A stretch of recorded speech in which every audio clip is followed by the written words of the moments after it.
With just a guitar, Jimmy Page created melodies powerful enough to set Madison Square Garden ablaze in minutes. People say he could buy his own island and build an entire rock empire upon it. But even the great sorcerer of sound couldn't escape the price of fame. Drowning in addiction to the point of nearly collapsing on stage, arrested for cocaine possession, Jimmy Page has touched both heaven and hell in his lifetime. And yet, the most shocking revelation wasn't his drug-fueled descent, but the secret romance of a quiet, enigmatic artist with a girl just 14 years old. No fanfare, no explanation.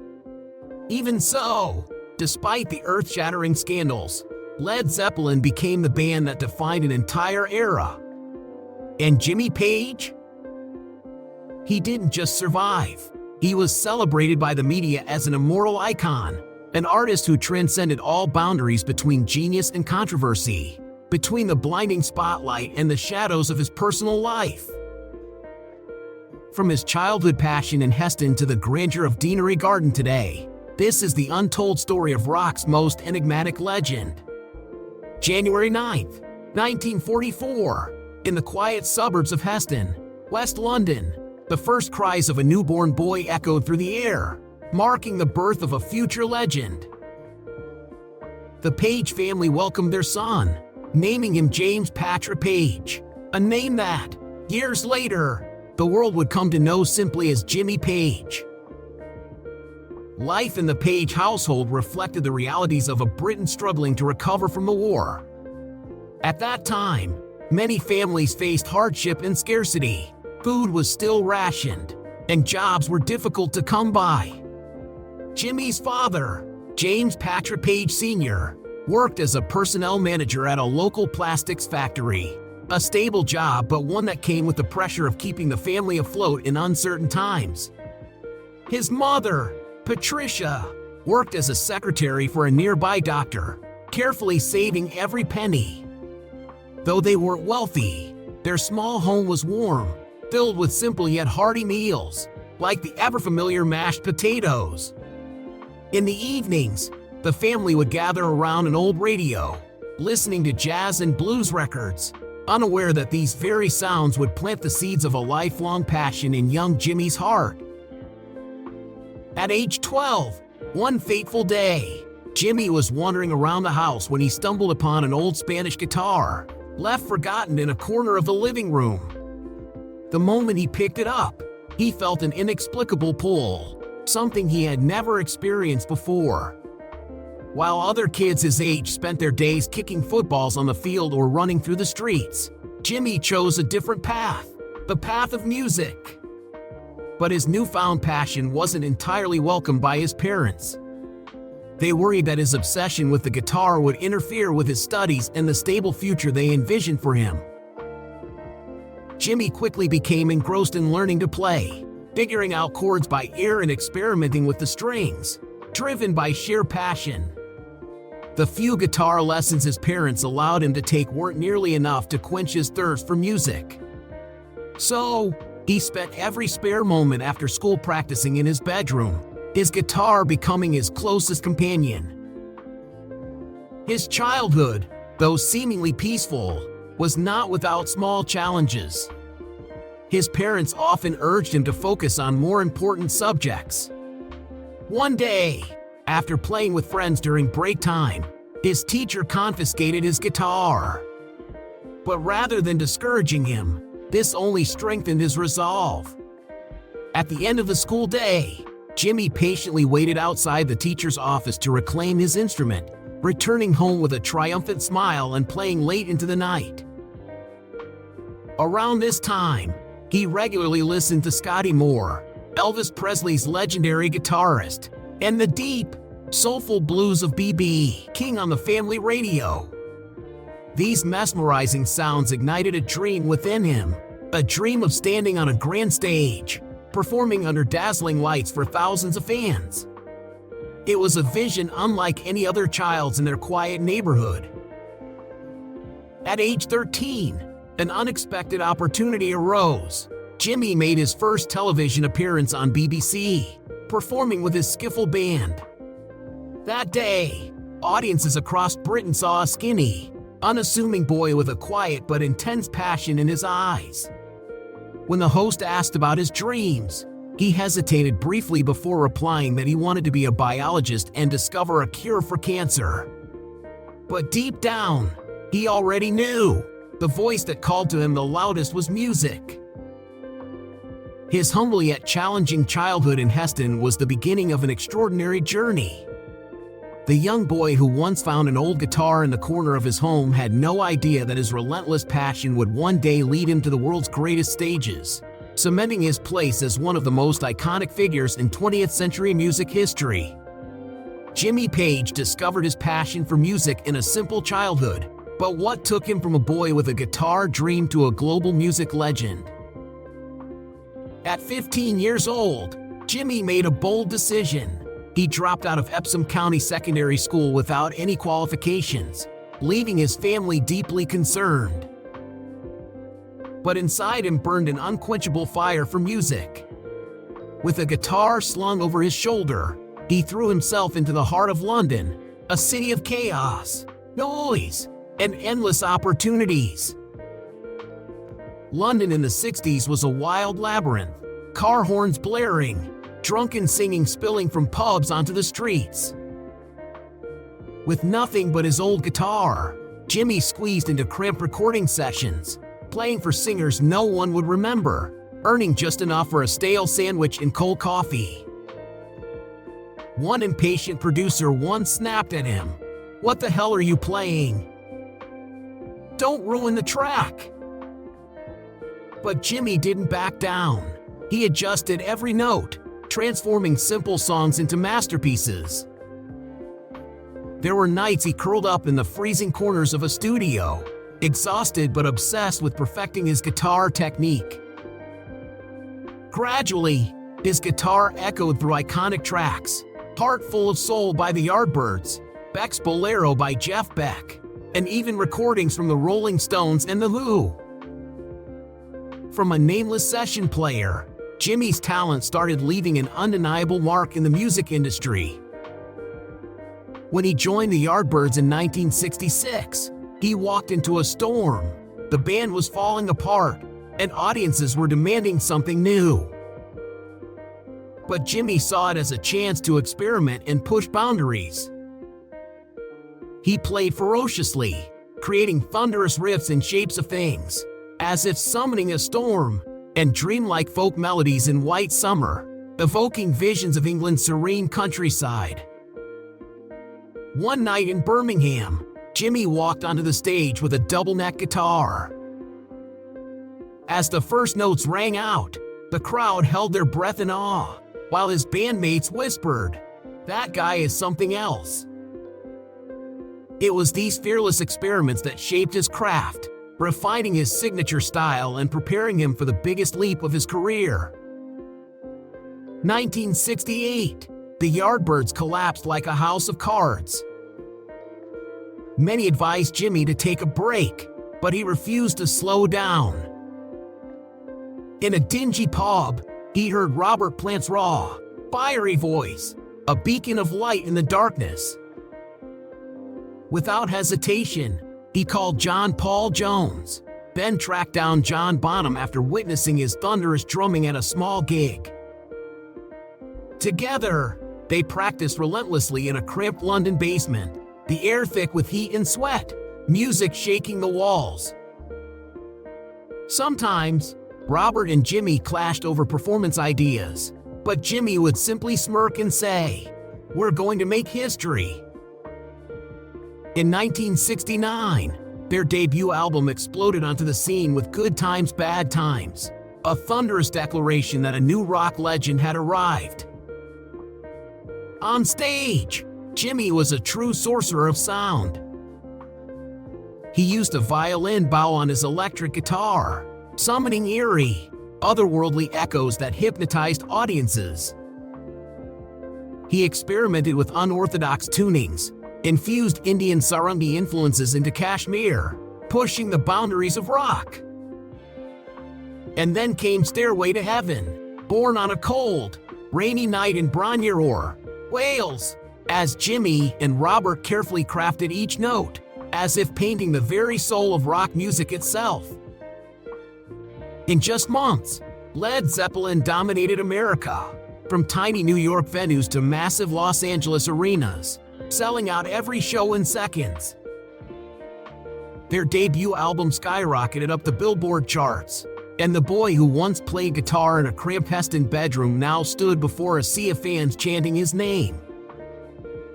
Jimmy Page had turned his childhood dream into reality, becoming a global music icon, a living testament to the power of talent, passion, and unrelenting perseverance.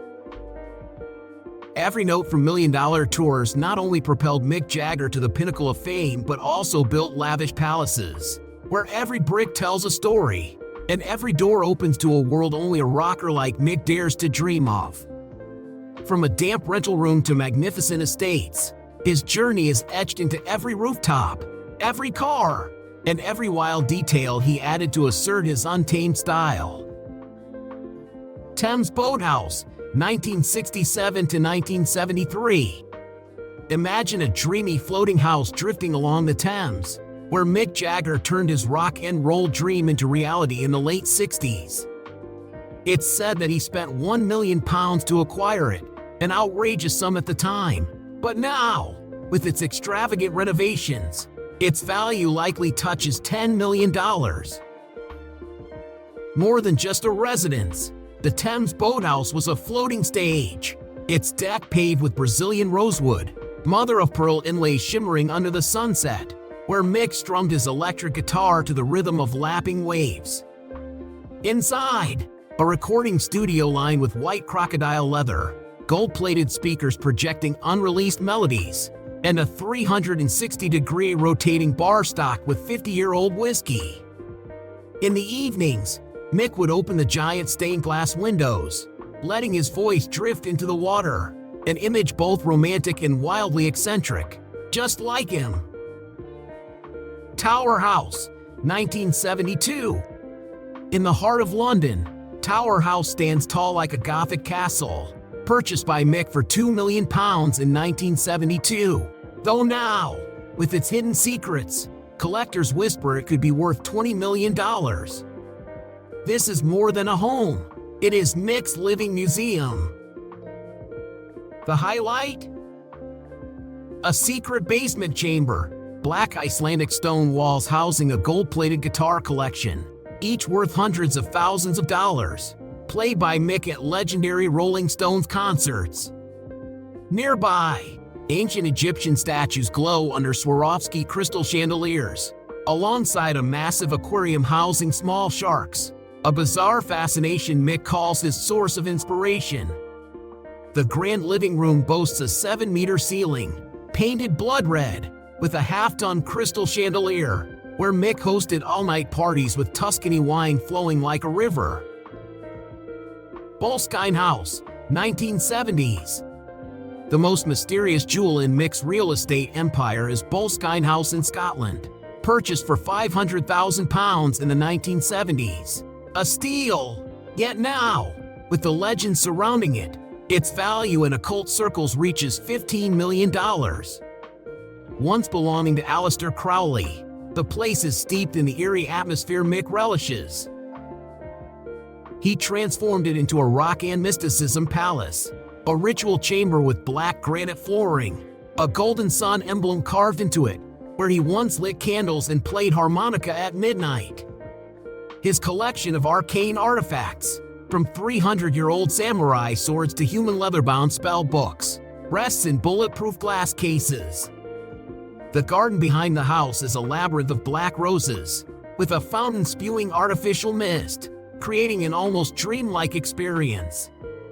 Mick once said, "Boleskine is where I confront myself," a declaration befitting a rock star eccentric. Mill House, 1980 to 2004. Mill House in Windsor stands as the pinnacle of Mick's opulence, acquired in 1980 for £3 million. Yet after decades of upgrades, it's now rumored to be worth $25 million, a palace worthy of a rock king. Its interiors exude extravagant madness, Italian white marble floors, silk-lined walls embroidered with tiny diamonds, and ceilings gilded by Florence artisans. The banquet hall features a 10-meter jade-encrusted dining table, where Mick hosted extravagant feasts for David Bowie, Elton John, and even British royalty. The indoor pool isn't just heated, it's sapphire-tiled, with lights that change color to the beat of Stone's music. A subterranean wine cellar holds 1,000 premium bottles, from Bordeaux to Napa Valley, secured behind a bulletproof steel door. This is where Mick cemented his status, not just as a rocker but as a global icon. Deanery Garden. Deanery Garden, an architectural masterpiece by Edwin Lutyens, is where Mick sought serenity, but at a purchase price of £5 million, and with its later extravagant modifications, its current worth soars to $30 million, a coveted jewel even among aristocrats. The garden isn't just roses and lavender, it's a tropical paradise with a 5-meter waterfall, inlaid with pearls and gemstones, where Mick strolls each morning with a strong coffee in hand. The main house features a stained glass ceiling depicting Rolling Stones concerts, polished ebony wood floors, and a Zen room adorned with Japanese wind chimes, where Mick practices yoga to the sounds of birdsong. His bedroom is pure fantasy, a 3-meter wide velvet king bed, a jade-encrusted hot tub overlooking the garden, and a 20-meter long wardrobe packed with bespoke Saint Laurent suits. Here, Mick balances the life of a rocker and a philosopher. Beyond his grand estates, it would be a glaring omission not to mention the beasts in Mick's garage. Exclusive cars, customized to exist solely for him. The untamed machines of Jimmy Page. Ferrari 400 GT, a blazing red spectacle with a signature roaring engine, a symbol of speed and style. This is not just a car, it's Jimmy's declaration of freedom and passion. Unique for its rock riff-like growl, he once drove it through London's winding streets late at night, syncing with the electric guitar's wail. The plush red leather interior is rumored to have a hidden compartment where Jimmy kept handwritten song drafts, sudden sparks of inspiration under the moonlight. Some say he once left a plectrum inscribed with Zepp wedged in the seat, a relic from Led Zeppelin's golden era. 1966 Ferrari GTB 275, a collector's rarity, often seen gliding through the English countryside, drawing admiring stares. What makes it unique isn't just its scarcity, only a few hundred exist, but its embodiment of refined taste in Jimmy's collection. Its silver sheen mirrors his Gibson guitar, meticulously maintained like a sacred artifact. Inside, he reportedly installed a custom audio system, playing raw Led Zeppelin demos for inspiration. The passenger seat might still bear light scratches from his acoustic guitar, ready to be picked up at a moment's notice. Bentley 6 Malawian Quachas, a vintage, elegant choice for formal occasions, reflecting his aristocratic flair. Its timeless deep blue exterior, reminiscent of an old English castle, aligns with Jimmy's love for the mystical. More than just transport, it was an extension of his noble rocker persona, ferrying him to charity concerts and even an audience with the Queen for his OBE honor. The premium brown leather interior allegedly housed a small wooden box of tarot cards, a mysterious indulgence of his. The glove compartment? Possibly hiding a fine whiskey bottle, a companion for long reflective drives. Cadillac Escalade, a colossal, luxurious beast, embodying power and rock star wealth. Unlike his other classic cars, this SUV represents modern dominance. Its midnight black exterior often appeared in Jimmy's discreet U.S. travels, where he escaped the limelight for private retreats. Inside, the spacious black leather cabin featured a small screen where he replayed old Led Zeppelin performances. Rumor has it, the trunk always carried a mini amplifier and an electric guitar, ready for impromptu jam sessions at friends' homes or studios. Chord 810 Phaeton, a legendary rarity from the 1930s, preserved like a priceless work of art. Beyond its classic design, sleek convertible top and hidden headlights, its true uniqueness lies in its history, one of Chord's last models before the company's demise. Jimmy, drawn to the rare and mystical, restored it as he did his vintage guitars. The cream-colored interior was said to house a small book on the occult, a passion he nurtured since acquiring Boleskine House. He once drove it to Plumpton Place, blending seamlessly into its historical ambience, a perfect fusion of past and present. Jimmy Page's car collection is more than just a means of transportation. They are pieces of his life story. Each car bears his personal mark, from the wild speed of Ferrari to the refined elegance of Bentley and the enigmatic allure of Chord. They are unique because they reflect Jimmy himself, an artist who never followed the conventional path, always seeking to turn the ordinary into the extraordinary. Perhaps somewhere within those car interiors, unfinished melodies still linger, waiting for the day they will be heard, just as Led Zeppelin once shook the world. Though no official records exist, it is easy to imagine Jimmy enjoying evenings aboard his luxurious yacht, anchored in the turquoise waters of the Mediterranean. Playing his guitar under the mystical moonlight, surrounded by the rich aroma of red wine, his melodies softly echo across the calm sea. Jimmy Page's lifestyle has always been shrouded in mystery and uniqueness. He has an obsession with the occult, collects rare guitars worth millions of dollars, treasures antique artifacts, and has a deep love for Indian cuisine, a passion evident in the decor and arrangement of his lavish mansion. But Jimmy Page's wealth is not solely built on music. He has demonstrated sharp business acumen through smart real estate investments, endorsements for Fender instruments, and leveraging Instagram as a powerful tool for personal branding.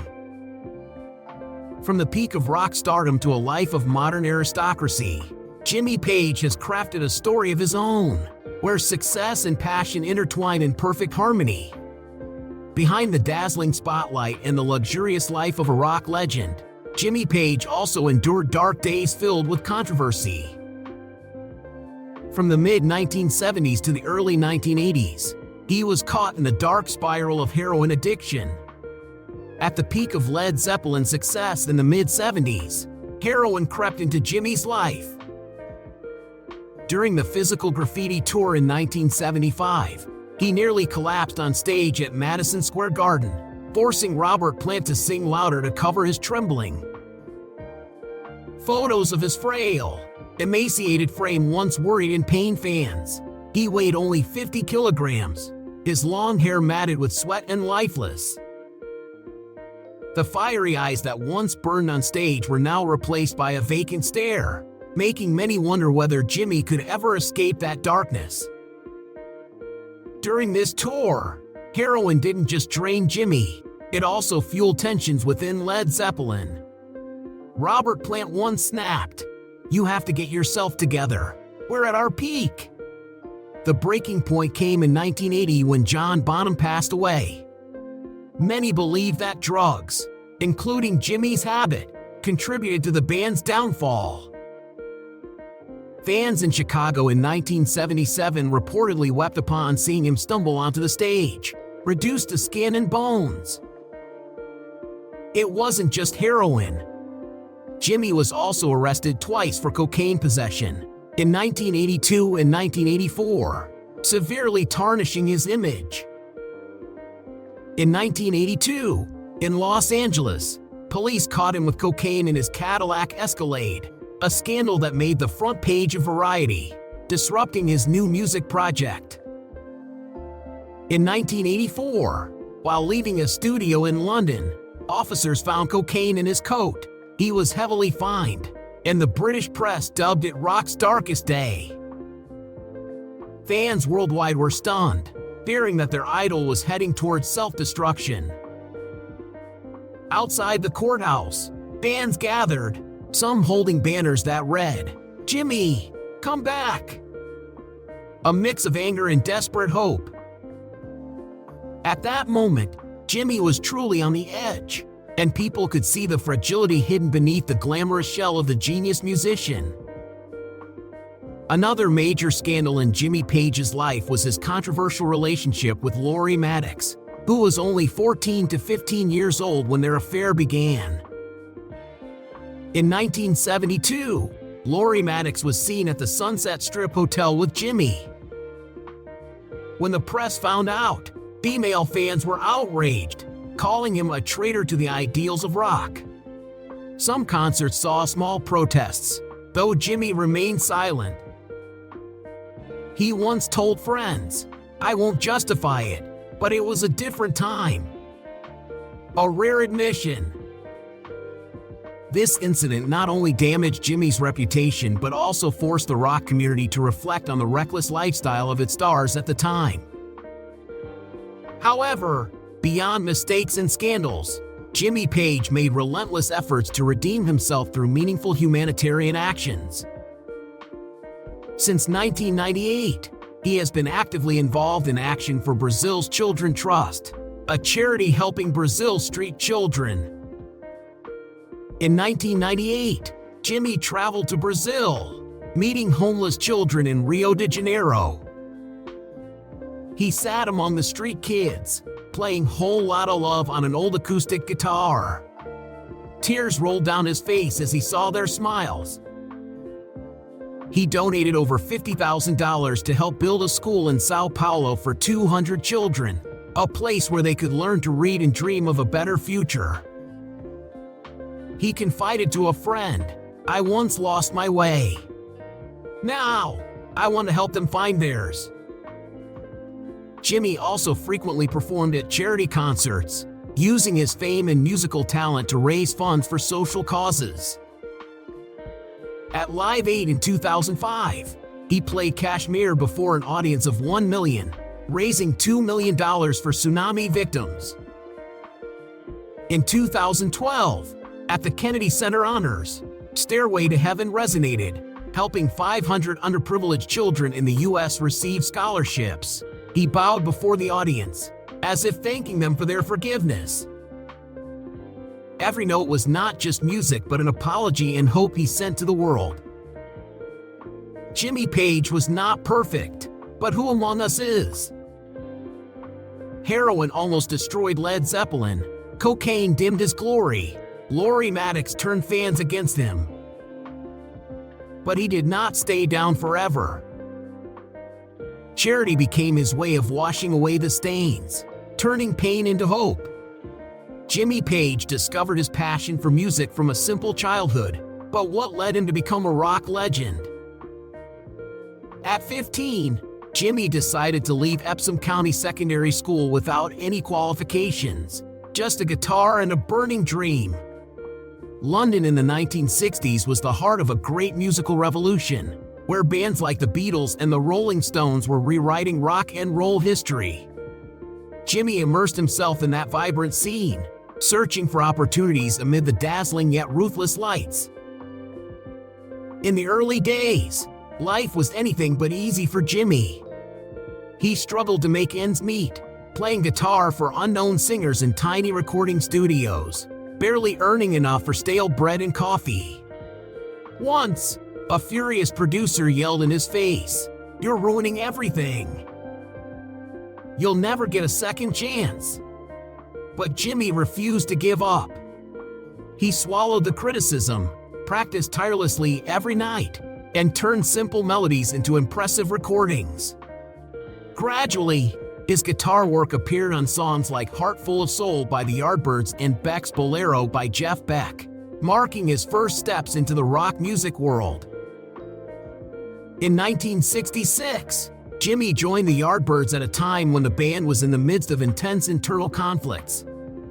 The 60s were a period of rapid musical evolution, demanding bold and innovative styles. Band members constantly argued about the group's direction, and at times, it seemed like they would break up right on stage. Instead of being discouraged, Jimmy turned the tension into inspiration, experimenting with powerful, aggressive riffs in Shapes of Things and deep folk influences in White Summer. These sonic innovations would later be recognized as the foundation of heavy metal, a genre he helped shape profoundly. In 1968, the Yardbirds officially disbanded, thrusting Jimmy into the greatest challenge of his career. Many in the music industry believed his career was over. But Jimmy refused to surrender. He set out to build a new band, quickly finding the commanding vocals of Robert Plant, the multi-instrumental brilliance of John Paul Jones, and the raw power of drummer John Bonham. The early rehearsals were far from smooth. Heated debates over musical direction sometimes left them at a deadlock. However, Jimmy remained steadfast, persistently telling his bandmates, "We are going to make history." Their debut album, released in 1969, opened with "Good Times, Bad Times," a bold declaration of Led Zeppelin's arrival, a band that would shake the very foundations of the music world. On stage, Jimmy Page earned the title of Guitar Wizard, famous for his innovative and unique performance style, such as using a cello bow on an electric guitar, creating eerie sounds that left audiences in awe. One rainy night at Bronyer in Wales, he and Robert Plant wrote the immortal melody "Stairway to Heaven," a song that not only defined Led Zeppelin but became a timeless cultural icon. Within months, their debut album dominated the Billboard charts, and their first U.S. tour sparked an unprecedented frenzy, with sold-out shows everywhere. From a simple boy in Heston with a passion for the guitar, Jimmy Page overcame every challenge, pressure, failure, and societal doubt to become a global music legend. His life story stands as the clearest testament to the power of talent, passion, and relentless perseverance.